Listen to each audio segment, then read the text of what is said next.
Mira road इथं 7 August रोजी शहीद मेजर कौस्तुभ राणे यांच्या शहीद दिनानिमित्त त्यांच्या स्मारकावर पुष्पचक्र अर्पण करून भावपूर्ण श्रद्धांजली वाहण्यात आली। यावेळी शहीदांचे वडील प्रकाश कुमार राणे, आई ज्योती राणे तसंच मीरा भाईंदर महापालिकेच्या महापौर डिंपल मेहता यांनी स्मारकाला पुष्पचक्र अर्पण केलं। या कार्यक्रमाला महापालिकेचे अधिकारी आणि कर्मचारी, राणे कुटुंबीय आणि मित्रपरिवार उपस्थित होते। 7 ऑगस्ट 2018 रोजी वीरमरण प्राप्त झालेल्या मेजर कौस्तुभ राणे यांच्या स्मृतींना अभिवादन करत उपस्थितांना मानवंदना देण्यात आली, श्रद्धांजली वाहिली तसंच अमर रहेच्या घोषणांनी परिसर दणाणून गेला। पडघा परिसराचा भिवंडी तालुक्यातील समावेश करावा, कायम ठेवावा तसंच पडग्याला स्वतंत्र तालुक्याचा दर्जा द्यावा अशी मागणी डीवाय फाउंडेशनच्या वतीने करण्यात आली। याबाबत फाउंडेशनच्या पदाधिकाऱ्यांनी जिल्हाधिकाऱ्यांची भेट घेऊन निवेदन सादर केले। पडघा परिसर भिवंडी तालुक्यापासून वेगळा करून अंबाडी तालुक्यात समाविष्ट करण्याच्या चर्चेच्या पार्श्वभूमीवर ही मागणी करण्यात आली। पडघा परिसराचा भौगोलिक, सामाजिक आणि प्रशासकीय दृष्ट्या भिवंडी तालुक्याशी असलेला संबंध लक्षात घेता त्याचा समावेश भिवंडी तालुक्यातच कायम ठेवावा अशी भूमिका फाउंडेशनने मांडली। जर पडघ्याच्या भिवंडी तालुक्यात समावेश ठेवणं शक्य नसेल तर अंबाडी तालुक्यात समावेश करण्याऐवजी पडघा हा स्वतंत्र नवीन तालुका म्हणून घोषित करावा अशी पर्यायी मागणीही निवेदनातून करण्यात आली। पडघा परिसरातील नागरिकांच्या प्रशासकीय अडचणी, प्रवासाचा वाढता वेळ आणि स्थानिक गरजा लक्षात घेऊन शासनानं या मागणीचा सकारात्मक विचार करावा अशी विनंती करण्यात आली। या मागणीकडे दुर्लक्ष झाल्यास तीव्र आंदोलन छेडण्याचा इशारा डीवाय फाउंडेशनने दिलाय। जिल्हाधिकारी ठाणे, त्याचबरोबर महाराष्ट्र शासन मंत्रालय, त्याचबरोबर वन विभाग असेल, परत महसूल मंत्री असतील, यांना आम्ही निवेदन दिले। या पडघा सर्कल अंतर्गत येणारे जे काही गावं आहेत यांच्याकडून ठराव मंजूर करून आम्ही हे निवेदन यांच्याकडे सादर केले। तेव्हा त्यांनी आम्हाला आश्वासने दिले किंवा त्यांनी आम्हाला विचारणा केली की तुमची याच्यामध्ये काय मत आहे। तेव्हा आमची एवढीच मागणी होती की पडघा हा भिवंडी तालुक्यातच, पहिली आमची हीच मागणी होती की पडघा हा भिवंडी तालुक्यातच असावा। त्यानंतर जर पर्याय म्हणून पडघा हा एक स्वतंत्र नवीन तालुका म्हणून घोषित करावा ही आमची ठाम मागणी त्यांच्याकडे होती। पडघा सर्कल अंतर्गत येणाऱ्या सर्वच ग्रामपंचायतीचे आम्ही ठराव मंजूर करून तसे जिल्हाधिकारी ठाणे यांच्याकडे आम्ही सुपूर्द केलेले आहेत। त्याचबरोबर अनेक ग्रामपंचायती आमच्या कॉन्टॅक्टमध्ये आहेत आणि चांगला रिस्पॉन्स आम्हाला या ठिकाणी मिळतोय। जर पडघा लवकरात लवकर पडघा तालुका घोषित झाला नाही तर आम्ही एक मोठा ठिय्या आंदोलन या ठिकाणी नक्कीच करू। ही भूमिका ठाम असणार आहे की आम्हाला पडघा हा स्वतंत्र तालुका म्हणून पाहिजे आणि जर असं काय नसेल होणार तर आम्ही एक ठिय्या आंदोलन या ठिकाणी करू।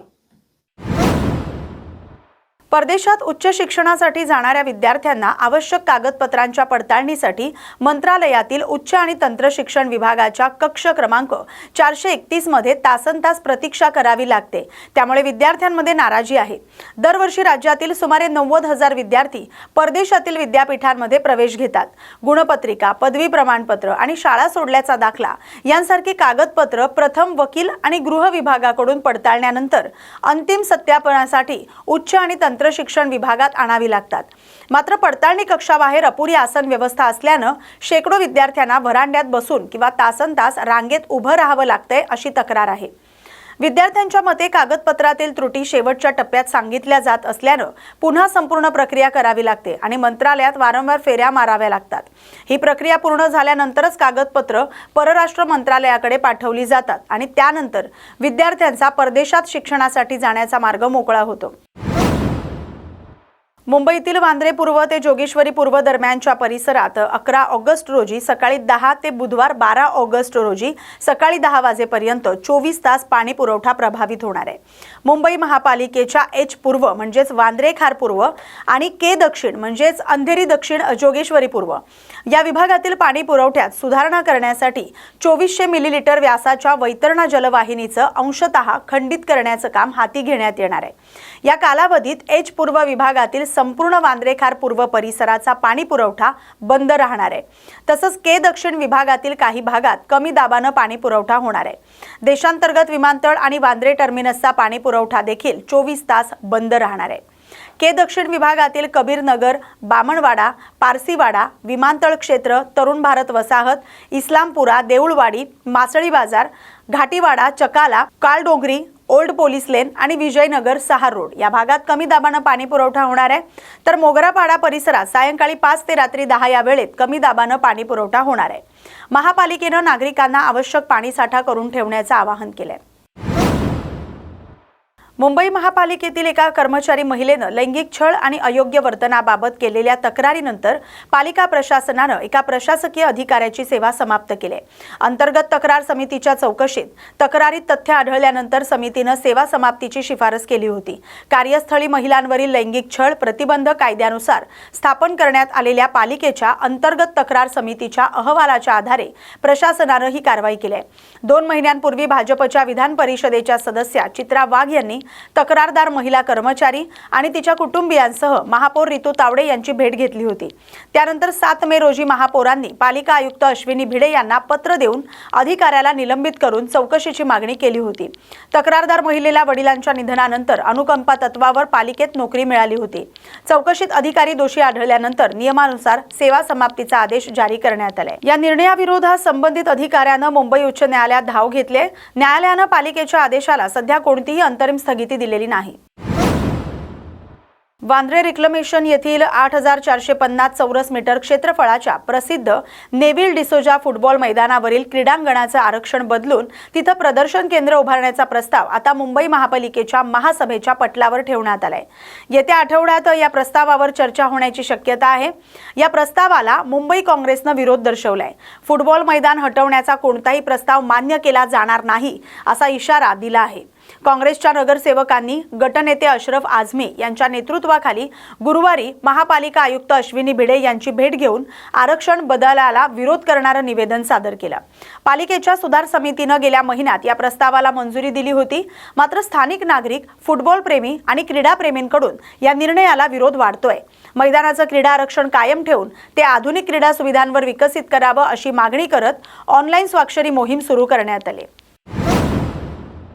मुलुंड पश्चिम येथील ऑफ पार्क रोड ते तानसा पाईपलाईन दरम्यान LBCS मार्गाला जोडणारा विकास आराखड्यातील DP रस्ता प्रत्यक्षात अस्तित्वात नसल्याचा आरोप भाजपचे मुलुंडचे आमदार मिहिर कोटेचा यांनी केलाय।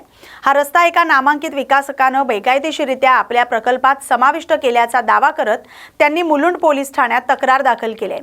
विकास आराखड्यात मंजूर असलेला हा रस्ता सार्वजनिक मालमत्ता असून तो मुंबई महापालिकेच्या ताब्यात असणं आवश्यक असल्याचं कोटेचा यांनी म्हटलंय। रस्त्याचा काही भाग विकसित करण्यात आला असला तरी उर्वरित भाग उपलब्ध नसल्याचा आरोप त्यांनी केलाय। संबंधित विकासकाविरोधात गुन्हा दाखल करून सखोल चौकशी करावी, तसंच रस्ता शोधून तो महापालिकेच्या T विभागाच्या सहाय्यक आयुक्तांच्या ताब्यात द्यावा अशी मागणी त्यांनी केली आहे। तक्रारीसोबत विकास आराखड्याचा नकाशा आणि संबंधित कागदपत्रही पोलिसांकडे सादर करण्यात आलेत। मुंबईतील नागरिकांना सुरक्षित आणि सुलभपणे चालता यावं यासाठी महानगरपालिकेनं पादचारी प्रथम अभियान सुरू केले। या अंतर्गत पथपथावरील अनधिकृत फेरीवाले, अतिक्रमणं, रॅम्प, व्यावसायिक बांधकामं आणि अन्य अडथळे हटवण्याची मोहीम राबवली जाते। पालिका आयुक्त अश्विनी भिडे यांनी पश्चिम उपनगरातील पदपथांची पाहणी करून संबंधित अधिकाऱ्यांना अतिक्रमणं तातडीनं हटवण्याचे निर्देश दिले। गृहनिर्माण संकुलं आणि व्यावसायिकांनी पदपथांवर उभारलेले अनधिकृत उतरडींचे मार्ग म्हणजेच रॅम्प किंवा इतर अडथळे 1 महिन्याच्या आत स्वखर्चानं हटवावेत, अन्यथा महापालिकेकडून कठोर कारवाई करण्यात येईल असा इशारा त्यांनी दिलाय। पहिल्या टप्प्यात मुंबईतील 320 किलोमीटर लांबीचे पदपथ अतिक्रमण मुक्त करण्याचं उद्दिष्ट ठेवण्यात आले। के पश्चिम विभागातील 355 मार्गांपैकी 27 मार्गांवरील 37.7 किलोमीटर पदपथ वेगळे करण्याचं काम हाती घेण्यात आले। म्हाडाच्या मुंबई मंडळाच्या सोडतीतील विक्रीविना पडून असलेल्या 118 घरांची विक्री प्रथम येणाऱ्यास प्रथम प्राधान्य या तत्वावर सुरू करण्यात आली होती। मात्र घरांच्या जास्त किमतीमुळे या योजनेला अपेक्षित प्रतिसाद मिळालेला नाही।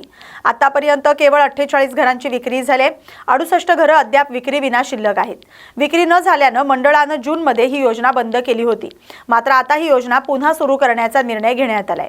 घरांच्या किमतीत कपात करून ती परवडणाऱ्या दरात उपलब्ध करून देण्याचा विचार सुरू आहे। याबाबतचा अंतिम निर्णय लवकरच घेतला जाणार आहे. 2 पेक्षा अधिक वेळा सोडत काढूनही रिक्त झाले राहिलेल्या घरांच्या विक्रीमध्ये मार्चमध्ये योजना सुरू करण्यात आली होती. वडाळ्यातील 42 लाख रुपये किमतीच्या 27 घरांना पहिल्याच दिवशी चांगला प्रतिसाद मिळाला होता. त्यानंतर काही घरं विकली गेली. यातील 2 घरं प्रभादेवी आणि पुलामुळे बाधित झालेल्यांच्या पुनर्वसनासाठी MMRDला देण्यात आलेत. उर्वरित 68 घरांच्या विक्रीसाठी आता नव्या किमतींसह योजना पुन्हा राबवली जाणार आहे. रस्त्यावरील खड्ड्यांमुळे होणाऱ्या अपघातातील मृतांच्या कुटुंबियांना आणि जखमींना भरपाई देण्याच्या आदेशाची अंमलबजावणी न झाल्यानं मुंबई उच्च न्यायालयानं ठाणे महापालिका आणि राज्य सरकारच्या सार्वजनिक बांधकाम विभागाला म्हणजेच PWDला फटकारले. मुंबईसह मुंबई महानगर प्रदेशातील रस्त्यांवरील खड्ड्यांमुळे होणाऱ्या अपघातांबाबत वकील रुजू ठक्कर यांनी दाखल केलेल्या अवमान याचिकेवर न्यायमूर्ती अजय गडकरी आणि न्यायमूर्ती कमल खाता यांच्या खंडपीठासमोर सुनावणी झाली. न्यायालयानं 24 नोव्हेंबर 2025 रोजी खड्ड्यांमुळे झालेल्या अपघातातील मृत आणि जखमींना भरपाई देण्याचे आदेश दिले होते. मात्र ठाण्यातील काही पीडितांना अद्याप भरपाई मिळाली नसल्याचं न्यायालयाच्या निदर्शनास आणून देण्यात आले. यावेळी न्यायालयानं भरपाई कोणत्या विभागाने द्यावी यावरून महापालिका आणि शासन विभागांमध्ये समन्वयाचा अभाव का आहे असा सवाल केलाय. तसंच उडवाउडवीची उत्तरं देऊ नका अशा शब्दात दोन्ही यंत्रणांना सुनावलंय. या बातमीसोबतच मुंबई बुलेटिनमध्ये आता इथेच थांबतोय. अशाच महत्त्वाच्या बातम्यांसाठी पाहत राहा न्यूज मराठी 24/7. नवा भारत नवा विचार.